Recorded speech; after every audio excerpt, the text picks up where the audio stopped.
Belajar firman Tuhan dengan tema tetap kuat walaupun situasi gawat. Wah, kelihatannya kok mengerikan ini. Jadi memang benar, walaupun situasi gawat, karena kita tidak tahu bahwa nanti ledakan hari raya ini banyak yang memprediksi bahwa tersebarnya COVID akan semakin banyak. Itu yang bisa dikatakan gawat. Karena kita tidak tahu apa yang akan terjadi nanti. Tapi kita percaya bahwa walaupun dalam situasi gawat, tetapi kita bisa menjadi kuat di dalam Tuhan, mampu untuk menghadapi segala sesuatu yang akan terjadi. Lah bagaimana caranya kita tetap kuat dalam situasi, kondisi yang gawat ini? Kita bisa tetap eksis, kita bisa tetap kuat, kita bisa tetap mampu, sanggup untuk menghadapi semuanya itu. Oleh karena itu mari kita baca bersama-sama di dalam 1 Korintus pasal yang ke-16 ayat yang ke-13 sampai yang ke-14. Kita akan baca dua ayat ini yang akan menolong kita supaya kita tetap kuat walaupun situasi kuat. Firman Tuhan di dalam kitab 1 Korintus pasalnya yang ke-16 ayatnya yang ke-13 sampai ayat yang ke-14. Demikianlah firman Tuhan. Berjaga-jagalah, berdirilah dengan teguh dalam imanmu, bersiaplah segala selaku laki-laki dan tetap kuat. Lakukanlah segala pekerjaan di dalam kasih. 3 hal yang akan kita pelajari supaya kita mampu, supaya kita kuat dalam menghadapi situasi segawat apapun. Kita tahu bahwa disitulah kita kuat bersama dengan Tuhan. Yang pertama, kita bisa menjadi kuat, ya, walaupun dalam situasi gawat, dengan perintah-perintah yang diperintahkan oleh Tuhan melalui 1 Korintus 16 ayat yang ke-13 sampai yang ke-14. Yang pertama di sini dikatakan kepada kita perintah Tuhan supaya kita berjaga-jaga. Berjaga-jagalah. Ya. Di dalam ayat yang ke-13 tadi dikatakan berjaga-jagalah. Ya. Katakan kepada kita, jadi berjaga-jaga berarti berwaspadalah terhadap segala kemungkinan-kemungkinan yang akan terjadi, terutama di dalam hal-hal yang negatif seperti tadi yang saya katakan, corona. Kita tidak tahu apa yang akan terjadi, ya. Kita tidak tahu saat-saat yang akan melanda hidup kita. Tetapi kalau kita berjaga-jaga dan berwaspada, maka kita akan mampu, kita akan kuat, kita akan sanggup, kita akan bisa menghadapi semuanya. Oleh karena itu Bapak Ibu yang Tuhan, kita harus berjaga-jaga supaya kesehatan kita ini tetap eksis. Kalau kita sedang berges-berges, cepat-cepatlah kita makan yang banyak, pemburubios akan sehat lagi. Apalagi dengan panas, pedas, akan menjadi sehat di situ. Jadi kita harus berjaga-jaga untuk menolak situasi kondisi yang tidak memungkinkan dalam hidup kita. Seperti tadi corona itu yang sampai sekarang ini belum hilang, masih. Bahkan baru saya dengar, ya, Madugondo itu katanya kelurahannya baru ditutup karena ada yang kena stafnya. Ya, itu kadang-kadang mengerikan seperti itu.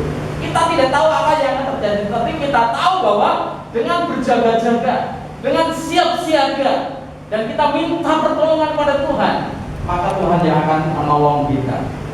Bapak Ibu yang di Tuhan, jadi berjaga-jaga juga berarti siap, siap dengan sikap hati kita, waspada, berhati-hati dalam kehidupan. Mengapa kita harus selalu berjaga-jaga? Karena hari-hari yang kita jalani ini penuh dengan kejutan-kejutan, ya, penuh dengan perubahan-perubahan, penuh dengan sesuatu hal yang tidak kita duga, yang mana kita bisa saja terjadi sewaktu-waktu. Nah, makanya kita harus berjaga-jaga. Kita harus berwaspada terhadap situasi Jangan kita mengambilkan, wah aku sudah disuntik 2 kali kok, tidak akan mungkin kena. Baru saja saya mendengar ada 10 dokter ya meninggal karena corona. Ya. Padahal sudah divaksin 2 kali, dokter juga. Tapi kita tidak tahu apa yang akan terjadi. Tapi kita akan menjadi kuat, kita akan menjadi mampu, kita akan menjadi bisa kalau kita selalu berwaspada, menjaga ya dengan apa? 3M itu ya. Cuci tangan, kemudian apa? Jaga jarak, pakai masker. Nah ini. Jadi itulah. Jangan sampai terus naik nawar itu juga serasa masker. Ya itulah sebabnya. Maka ini yang harus kita jaga. Kita tidak tahu sampai kapan. Tetapi kalau kita selalu berjaga-jaga, kita akan kalis. Artinya kita akan lewat semuanya. Walaupun belum divaksin, saya pun belum divaksin. Tapi saya yakin dengan berjaga-jaga dan waspada dan minta pertolongan kekuatan Tuhan, kita mampu, kita sanggup untuk melewati semuanya. Amin. Inilah sebabnya harus kita lakukan di dalam hidup kita. Jadi ledakan corona ini kita tidak tahu, ya tidak seorang pun yang tahu, ya yang akan terjadi di kemudian hari karena apa yang akan terjadi. Seperti apa yang dikatakan oleh Amsal Sulaiman. Coba kita baca dalam Amsal pasal 27 ayat 1 dikatakan demikian. Ya. Jangan memuji diri karena hari esok, karena engkau tidak tahu apa yang akan terjadi hari ini. Nah ini sebetulnya Amsal pun selalu mengingatkan kepada kita. Kita harus berjaga-jaga dan waspada, karena kita tidak tahu hari esok. Jangan mengandalkan kesempatan kita. Aku sudah divaksin 2 kali, saya tidak akan kena. Ya, sesuatu bisa terjadi. Ya, diingatkan kepada kita, janganlah memuji diri kita sendiri tentang hari esok, karena hari esok tidak tahu apa yang akan terjadi. Nah inilah sebabnya Bapak Ibu yang disebut. Mari kita terus berjaga-jaga dan berwaspada dalam hidup kita. Bagaimana kita dengan kita? Apakah kita ini sudah tetap terus berjaga-jaga? Apakah kita ini selalu berwaspada? Karena iblis tidak akan senang hidup kita tentram. Iblis akan selalu berusaha ya, membinasakan kita. Tapi kalau kita berjaga-jaga dan waspada dan minta pertolongan daripada Tuhan, maka iblis pun tidak akan mampu untuk menyerang kita, membunuh kita. Ini yang pertama, perintah Tuhan katakan pada kita. Dengan situasi kondisi yang gawat ini, yang tidak menentu ini, kita harus berjaga-jaga. Yang kedua, dikatakan pada kita bisa menjadi kuat di tengah kondisi situasi yang gawat ini. Dengan perintah Tuhan yang kedua, selain kita harus berjaga-jaga, perintah Tuhan yang kedua dikatakan, berdirilah dengan teguh dalam iman. Ya. Jadi di dalam 1 Korintus 16 tadi dikatakan pada kita di dalam ayat yang ke-13 B dikatakan kepada kita bahwa bersiaplah sebagai dikatakan berjaga-jagalah dan berdirilah dengan teguh di dalam iman. Yang kedua yaitu berdirilah teguh di dalam iman. Berdiri teguh, kokoh, kuat, sebagaimana akar yang telah ditancapkan semakin dalam, semakin kuat. Demikian juga kita menancapkan iman kita pada Tuhan. Semakin kita dalam mempercayakan diri kepada Tuhan, semakin kita kokoh dan kuat, tidak tergoyahkan dengan situasi kondisi yang akan menjepit, menghimpit, membinasakan kita. Sebagaimana Rasul Paulus katakan di dalam 2 Tesalonika pasal yang ke-2 ayat yang ke-15. Mari kita baca apa yang dikatakan Rasul Paulus tentang kita berdiri teguh, ya, dan tetap mempercayakan diri kepada Tuhan. Di dalam 2 Tesalonika, ya, ayatnya yang pasal yang kedua, ayat yang ke-15 katakan demikian. Sebab itu berdirilah teguh dan berpeganglah pada ajaran-ajaran yang kamu terima dari kami, baik secara lisan maupun secara tertulis. Ya. Jadi dikatakan kita harus ya berdiri teguh, berdiri kokoh dengan iman kita melalui pengajaran-pengajaran yang diajarkan oleh Rasul Paulus, baik secara lisan maupun secara tertulis. Kita harus terus menancapkan iman kita kepada Tuhan, karena kita tahu bahwa berdiri teguh di dalam iman yang dimaksud oleh Paulus di sini adalah berpegang teguh pada kebenaran atau isi dari Anda dari Injil Kristus. Jadi kita harus tetap berpegang teguh pada ini. Yang walaupun kalau kita tahu Paulus pun menegur kepada jemaat yang ada di Filadelfia, dikatakan bahwa mengapa kamu lekas berbalik dengan Injil? Ya, bahkan diingatkan oleh Rasul Paulus dengan tegasnya, sekalipun malaikat Tuhan turun ke dunia ini memberitakan Injil yang berbeda dengan Injil yang diberitakan oleh Rasul Paulus, terkutuklah. Jadi ini dikatakan pada kita, dengan kita berdiri teguh oleh ajaran kebenaran firman Tuhan, Injil Tuhan yang harus kita tanamkan di dalam hati kita, supaya kita tidak goyah dalam menghadapi berbagai macam tantangan maupun kesulitan. Karena kita tahu bahwa setan, iblis tidak dapat merebut iman keselamatan yang kita miliki. Tetapi iblis setan bisa menggoyahkan iman kita. Iblis setan bisa mempengaruhi hidup kita, sehingga seringkali kita tergoyahkan oleh situasi kondisi, apalagi situasi kondisi yang gawat. Nah, inilah sebabnya perintah Tuhan yang kedua dikatakan kepada kita, supaya kita berdiri teguh di dalam iman percaya kita kepada Tuhan. Ya. Jadi di situ katakan berdiri teguh dengan iman kita kepada Tuhan. Dengan cara bagaimana? Yaitu dikatakan apabila kita ini menancapkan akar kuat-kuat firman Tuhan kuat-kuat di dalam hidup kita, ya, maka kita tetap terus berpegang pada Injil Tuhan. Kita akan mudah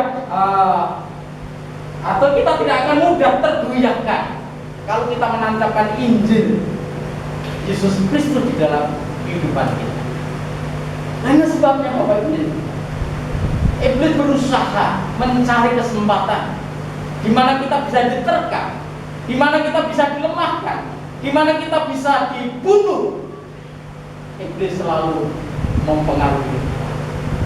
Memang sebabnya Bapak Ibu Tuhan. Tetapi kalau kita tetap berpegang teguh pada iman percaya kita pada Tuhan, maka iblis tidak akan mampu untuk mempengaruhi kita. Dan sebabnya, karena kita tahu bahwa Rasul Paulus menegur kepada jemaat yang ada di Korintus ini pada waktu di mana mereka menganggap bahwa kebenaran Injil adalah sebuah kebohongan, sehingga mereka selalu menganut filsafat-filsafatnya, ya, tidak lagi mempercayakan tentang Injil Kristus, sehingga ditegur oleh Rasul Paulus.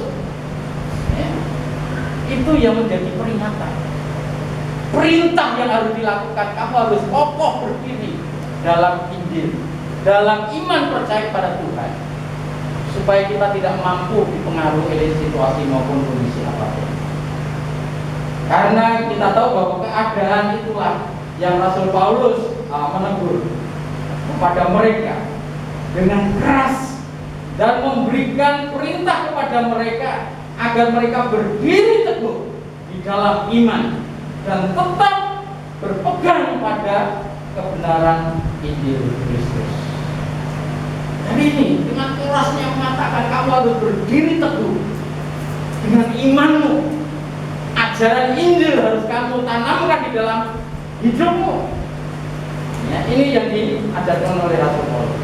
Ya. Ya, jadi dengan pertanyaan kepada kita, mampukah kita ya, berdiri teguh di dalam iman kita, di dalam menghadapi situasi kondisi yang mengerikan, dalam situasi kondisi yang gawat, dalam situasi kondisi yang menentang di dalam hidup kita. Sanggupkah kita berdiri kokoh, berdiri teguh dalam iman percaya kita pada Tuhan? Nah, ini yang menjadi perintah-perintah Tuhan Yesus. Kita akan mampu kuat menghadapi tantangan kehidupan yang gawat ini dengan kuat dan kokoh, kalau kita selalu berjaga-jaga dan waspada, kita akan mampu dan kuat untuk menghadapi tantangan kehidupan yang mengerikan, yang gawat ini, dengan kita berdiri kokoh dalam iman percaya kita kepada Tuhan. Karena kita tahu bahwa Allah sanggup, Allah mampu, Allah bisa memberikan kekuatan kepada kita untuk melewati segala tantangan kehidupan. Oleh karena itu Bapak Ibu yang berbahagia, mari kita percayakan kehidupan kita pada Tuhan, yang walaupun kita menghadapi godaan-godaan si jahat, si iblis, maka Allah akan menolong kita, dan Allah menghendaki supaya kita tetap berdiri teguh ya, dalam situasi kondisi apapun. Ini yang harus kita lakukan di dalam hidup kita. Maka kita bisa hanya berharap kepada Allah, hanya menyerahkan diri kepada Tuhan dengan berjaga-jaga, dengan berdiri kokoh, berdiri teguh di dalam iman percaya kepada Tuhan. Yang ketiga dikatakan kepada kita, kita bisa menjadi kuat walaupun gawat dengan perintah-perintah Tuhan yang ada di dalam Korintus tadi, 1 Korintus 16 tadi. Ya. Coba kita baca yang ketiga di sini dikatakan dalam ayatnya yang ke-14. Ya, ayat yang ke-14 dikatakan demikian. Lakukanlah segala pekerjaan di dalam kasih. Jadi yang tidak akan melakukan segala pekerjaan kita di dalam kasih, yaitu kasih Tuhan, berdasarkan kasih Allah di dalam hidup kita. Apapun yang kita kerjakan, kerjakanlah sesuai dengan apa yang Tuhan kerjakan. Sebagaimana Rasul Paulus pun juga mengingatkan kepada kita, apapun yang harus kita kerjakan dengan pekerjaan kasih Tuhan yang ada dalam hidup kita. Coba kita baca dalam Kolose pasal 3 ayat 23. Itu yang diingatkan Rasul Paulus kepada setiap orang percaya, kepada kita semua, dalam menghadapi situasi yang gawat ini kita tetap menjadi kuat. Mari kita baca dalam Kolose pasal 3 ayatnya yang ke-23, mengatakan demikian. Apapun juga yang kamu perbuat, perbuatlah dengan segala segenap hatimu, seperti untuk Tuhan dan bukan untuk manusia. Jadi segala sesuatu yang kita kerjakan ini seolah-olah untuk Tuhan. Karena kita tahu bahwa kalau kita kerjakan untuk Tuhan, maka kita tidak akan pernah kecewa walaupun kita dicela. Kalau segala pekerjaan yang kita lakukan ini untuk Tuhan, maka kita tidak akan putus asa walaupun kita ini mungkin difitnah dan sebagainya. Kita tetap menjadi kuat kokoh oleh karena Tuhan, bukan oleh karena kekuatan kita. Seperti apa yang dikatakan oleh Rasul Paulus di dalam Roma pasal 3 ayat 23 tadi. Ayat ini mengatakan pada kita, yaitu menasihatkan kepada kita agar kita ini melakukan segala sesuatu dengan sepenuh hati. Jadi pekerjaan yang telah Tuhan percayakan ini harus kita kerjakan dengan sepenuh hati, bukan karena ingin dipuja oleh manusia. Kadang-kadang banyak jabatan yang kita terima, tetapi kita tidak melakukan apa-apa. Ya, karena apa? Karena kadang-kadang kita mengerjakan ya, sudah lelah, sudah capek, tidak dihargai. Banyak jabatan yang diterimanya, tetapi kita tahu ya, bahwa semua itu tidak dilakukan.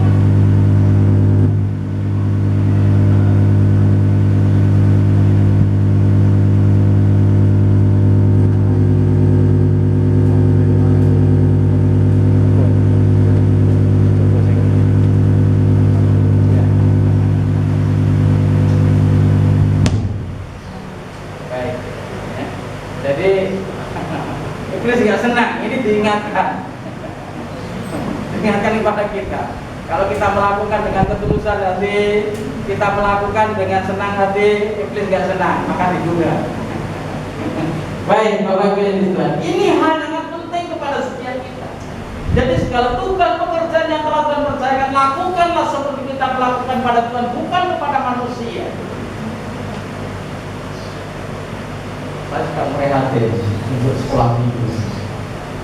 Sekolah minggu sudah mulai, guru-gurunya juga kadang-kadang kurang merasa tertugas.